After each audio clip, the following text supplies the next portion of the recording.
Physiology of digestion in buccal cavity. There are saliva secrete 1.5 liter per day in buccal cavity. pH of saliva is 6.8 to 7. Electrolytes are sodium ion, potassium ion, and chloride ion, and bicarbonate ion. Mucus is also present in saliva. Lysozymes present in saliva kills bacteria. IgA antibody present in saliva. Salivary amylase, which is carbohydrate splitting enzyme, is also present in saliva. So there are two enzyme, lysozyme and salivary amylase in saliva. Lysozyme and salivary amylase are present in saliva, and IgA antibody is present in saliva. Mechanical digestion सबसे पहले होता है mastication food with the help of teeth and tongue. Food is masticated and mixed with saliva. Then mucus is mixed with saliva. Lubrication of food is done by mucus, and adhesion of the food particles is done. Then bolus is formed.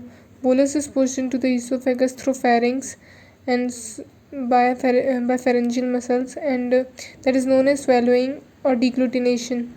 Peristalsis in esophagus occurs, and then opening of cardiac sphincter. Then food enters into the stomach. Then food enters into the 30% of indigested starch carbohydrate is by the help of salivary amylase or ptyalin enzyme and chloride ion, and which has chloride ion is 6.8 pH of carbohydrate splitting enzyme.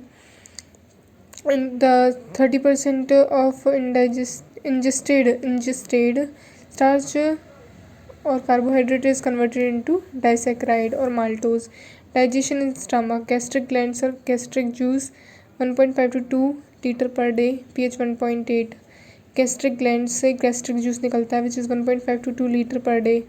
pH is 1.8. 3 type of cells present in gastric mucosa.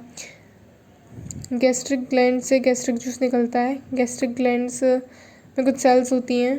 3 type of sales होती हैं gastric mucosa में.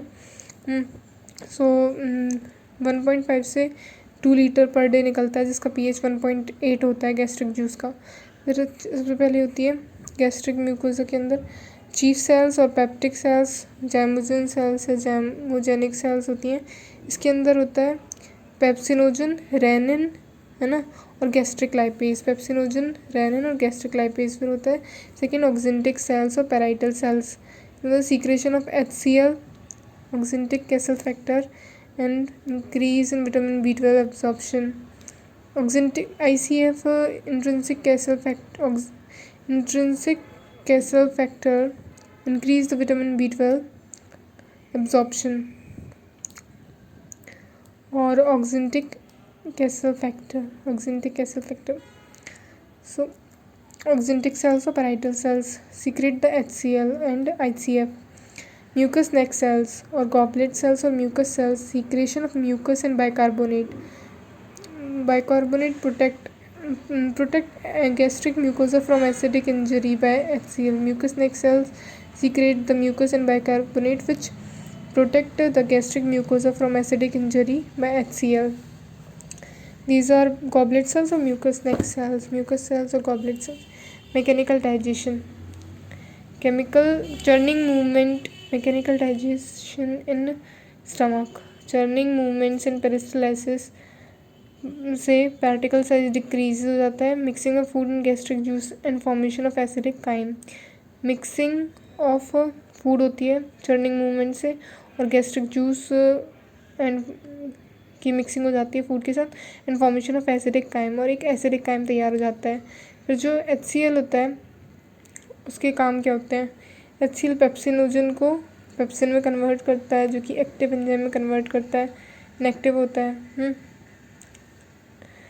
तो inactivation of ptyalin करता है. Ptyalin को inactivate कर देता है HCl. Killing of pathogen, softening of food, and conversion of Fe+3 into Fe+2, which Fe+2 is the absorbable form of iron. Protein digestive enzyme are protease or peptidase. Protein digestive enzyme are protease or peptidase. ठीक है. सो जो जैसे कि ये protein की chain है, तो इसमें लेफ्ट एंड पे तो अमोनिया होता है और राइट एंड पे C+H group carboxylic acid group होता है। तो एक्सोपेप्टिडेज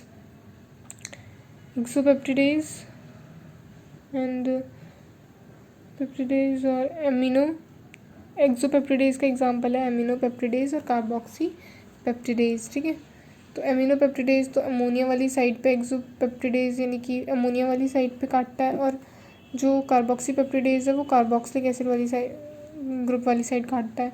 एंडोपेप्टिडेज बीच में से काटते हैं, जैसे कि पेप्सिन, ट्रिप्सिन और chymotrypsin. Pepsin, trypsin and chymotrypsin are endopeptidase. फिर प्रोटीन जो होता है उसको पेप्सिन जो है, protein digestive protease and peptidase, तो pepsin is also protein digestive enzyme and so protease and peptidase कहाँ से आता है?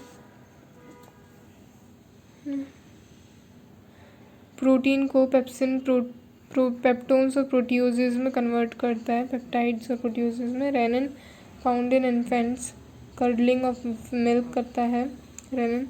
NEET first step of milk digestion is curdling of milk, तो रेनिन करता है first step of milk digestion.